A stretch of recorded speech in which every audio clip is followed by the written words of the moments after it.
Entonces tengo algunas preguntas y empecemos con que el uso de las redes sociales se relaciona con aumento en el problema de autoestima y ansiedad en los adolescentes. Desde su experiencia, ¿qué tipo de relación ha observado entre el uso de redes sociales y estos problemas en los jóvenes? Bueno, hay muchas cosas que comentar ahí. Primero, porque estas redes sociales nos ponen estándares muy altos y los jóvenes que no tienen todavía la habilidad social ni la madurez mental como para saber discernir qué está bien y qué está mal, caen en este estándar y luego se sienten como muy disminuidos. Y lo que están aprendiendo ahora es a valorarse en base al número de seguidores, al número de likes que les dan, etcétera, etcétera. Y si no reciben eso, es como que no son socialmente aceptados, como que están invalidados. Y eso comienza a generar preocupación en ellos. Y a la larga es como que tienen que caer en lo que el estándar les pide y no saben qué hacer, cómo hacerlo. Entonces ahí son presa de algunas, por ejemplo, los TikTokers y todo eso que les dicen cómo tiene que vestirse, cómo tiene que ser. Y dejan de lado muchas cosas, por ejemplo, sus valores, por ejemplo, sus normas familiares, etcétera, etcétera. Y esto a la vez les complica porque no llegan a complacer y están como desvinculándose de sus raíces, por decir de alguna manera. Entonces les dejan en un limbo que no sabemos cómo manejar y eso es lo que les genera estrés, les genera ansiedad y a veces cuando no cumplen los estándares se sienten relegados, es como que les cae depresión también por estas redes sociales. Y hablando de esto, ¿cuáles serían las señales de alerta que padres y educadores deben observar para identificar posibles efectos negativos? O sea, ¿cómo ellos podrían notar que su hijo o hija tiene algún problema o alguna está con depresión o ansiedad por el mismo hecho de que tal vez no se acepta, no acepta por los estándares que existen en las redes sociales? Sí, ahí tenemos algunos indicadores, por ejemplo, que se aísla, por ejemplo, que quiere estar permanentemente conectado a las redes sociales, por ejemplo, que le da mucha importancia a lo que dicen las redes sociales y no a lo que dice sus padres o lo que dicen su grupo familiar extendido. Entonces, esto va a generar problemas también porque, ¿qué va a pasar? Va a perder el sueño, no duerme a sus horas, no come a sus horas.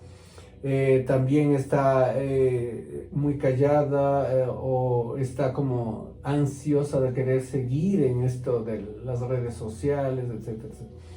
Y entonces como padre se puede dar cuenta de los comentarios que realiza. Por ejemplo, dice, en la red social dice esto, en las redes sociales encontré esto, en las redes sociales. Entonces se ve las comunicaciones, se ve estos síntomas de que quiere estar permanentemente ahí, le genera ansiedad si le decimos que no respeta los límites. Por ejemplo, le decimos, a manera de ejemplo, insisto, le decimos que hasta las 8 o 9 de la noche puede utilizar y sigue más tiempo, etcétera, etcétera. Entonces, lógicamente esto hace que quiera consumir más del tiempo en pasar en las redes sociales. Entonces, esas ya son señales de alerta que nosotros deberíamos considerar como padres para poder ayudarles a autorregularse. Ya. ¿Y qué herramientas o técnicas recomienda en consulta para ayudar a los jóvenes a gestionar mejor su relación con la tecnología? Bueno, las técnicas nosotros le llamamos las de autocontrol, es decir, que la persona misma comience a establecer un horario y respetarlo y que ella misma puede utilizar unos refuerzos, autorrefuerzos para poder completar el horario que ella misma se establece. Salud. Entonces, dentro de esto se puede establecer, es individual, ¿no? Cada persona tiene su ritmo, sus cosas, pero establecer este horario, construir con la misma persona y lo mismo generar los autorrefuerzos, que la persona comience a darse premios, felicitaciones o hacer cosas que les guste cuando cumple esto.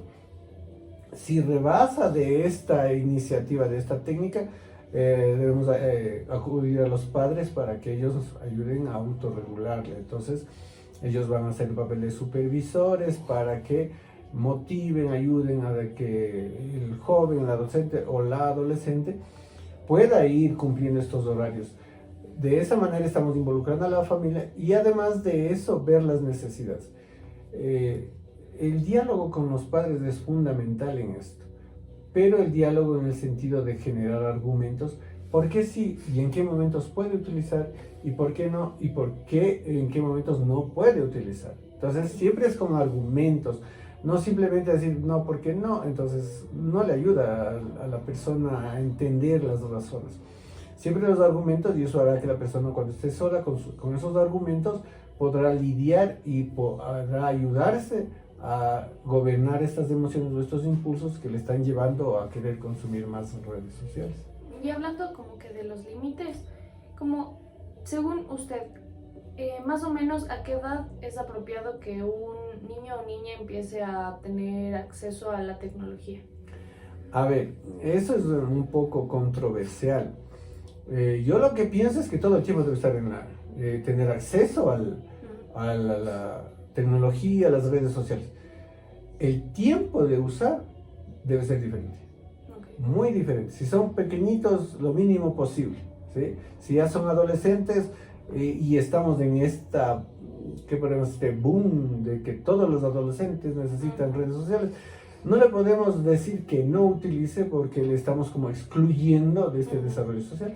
Y tampoco hay que tenerle miedo a la tecnología. Yo lo que pienso es que más bien debemos siempre generar valores, debemos generar siempre argumentos para que sepa discernir, saber qué sirve y qué no sirve de las redes sociales. Porque la tecnología va a avanzar mucho y sigue avanzando. Entonces hoy por hoy inclusive se mide a las personas por el grado de manejo de la tecnología. Y entonces sabemos los analfabetos tecnológicos. Y eso quiere decir que nos estamos aislando. Y no por eso, o por tanto que peleemos, va a desaparecer la tecnología, ni las redes sociales. Entonces, más bien es cuestión de educar, es cuestión de ayudar. Pero vuelvo a decir, dependiendo de la edad, el acceso. Y siempre debe haber supervisión, debe haber control para que podamos discutir. Vuelvo a pedir, son estas argumentaciones que nosotros hacemos para los hijos lo que va a servir que ellos puedan establecer sus límites. Y si vuelve a rebasar eso, entonces buscaremos de alguna otra manera medidas ya técnicas, ya más profesionales para poderles ayudar.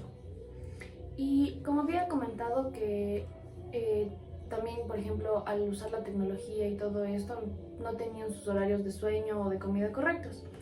Entonces, investigaciones sugieren que el uso excesivo de dispositivos antes de dormir pueden reducir la calidad del sueño, lo que impacta en la salud mental y el rendimiento académico de los jóvenes. ¿Cómo observa que este problema se presenta en su práctica? ¿Cuáles son las principales consecuencias en la salud mental y en la vida diaria? Bueno, decíamos las principales consecuencias, ya lo mencionábamos, aquí reiteramos, la mala alimentación, la mala calidad del sueño. ¿Qué haces? Que no pueda rendir mejor al día siguiente, por varias razones. Primero, digamos, solo a manera de explicación, el alimento es el combustible. Si no come, no tiene suficiente energía, por lo tanto no va a poder rendir mejor al día siguiente.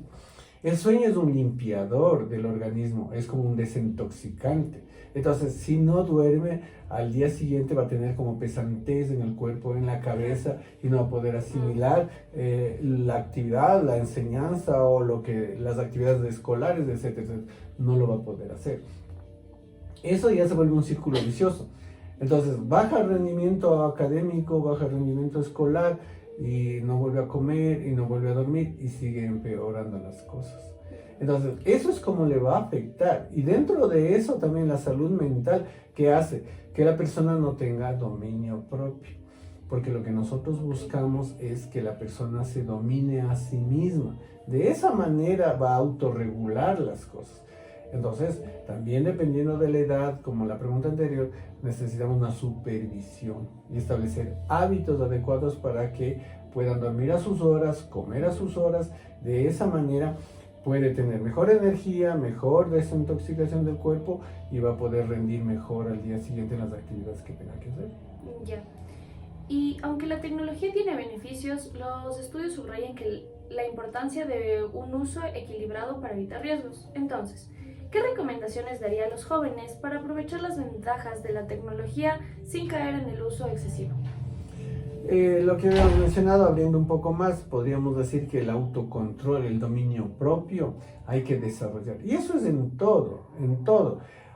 Lo que pasa es que nosotros solo vemos hábitos externos de las manifestaciones conductuales, etcétera, pero no vemos hábitos mentales. ¿Sí? Y esos hábitos mentales son los que tenemos que desarrollar. Entonces, los jóvenes lo que tienen que hacer es aprender a gobernar esos, es el acceso a la tecnología y sobre todo que ellos cumplan. Pero tampoco podemos decir que no deben utilizar, que ya mencionábamos en las preguntas anteriores, y lo que necesitamos es que ellos sepan discernir qué les beneficia, qué no les beneficia, ¿sí? Para su crecimiento personal, porque de lo contrario ellos como que van a tener una perspectiva de vida distinta, diferente, que no les va a funcionar, no les va a servir, y eso va a ser perjudicial para su futuro. Entonces, ¿qué necesitamos? Que ellos se organicen por sí mismos, a su ritmo, a sus cosas, y sepan darle el buen uso a las redes sociales, a la tecnología, dar un buen uso, un uso útil, como dicen ahora los jóvenes, ¿no? Que les sume, no que les reste. Entonces, en ese sentido, ir educando. Y darse cuenta que también que el asunto de relacionarse con las personas es también un aprendizaje que se lo hace con la práctica.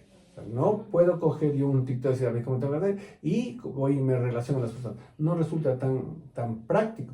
En cambio, cuando día a día también nos relacionamos, también tenemos esa oportunidad, y no solo estamos en la tecnología, entonces vamos a habilitarnos también en estas normas sociales para que nosotros podamos relacionarnos de mejor manera. Y así en varias situaciones que nosotros podemos ir practicando. Entonces, la recomendación a los jóvenes es: usen adecuadamente para temas que les sumen, que les ayuden, y también no dejen de lado las relaciones interpersonales presenciales, que también nos va a ayudar a pulir nuestras normas sociales y nuestra forma de relacionar. Porque cuando no tenemos esto, nos vuelve a perjudicar, porque nos aislamos, porque nos sentimos abandonados, etc. Entonces es preferible que a todas estas áreas les demos un espacio de tiempo para irlos practicando, y así vamos sumando, y va a ser el beneficio para la propia persona. Muchas gracias. ¿Y una conclusión que nos pueda dar para terminar ya? Lo que yo diría siempre, lo que ya mencionamos también, valdría reiterar que no podemos eliminar la tecnología ni las redes sociales, pero sí debemos normarlas, pero cada persona lo tiene que hacer, ¿sí? Y si necesitaría ayuda, pues intervendrían las personas de su entorno familiar para que le ayuden. Pero necesitamos también dar espacios, en la última pregunta decíamos, para todas las áreas. Entonces, de esa manera estamos potenciando la personalidad, nuestras habilidades, y sobre todo teniendo una mejor perspectiva y prospectiva para nuestro futuro. Ok, listo, muchas gracias.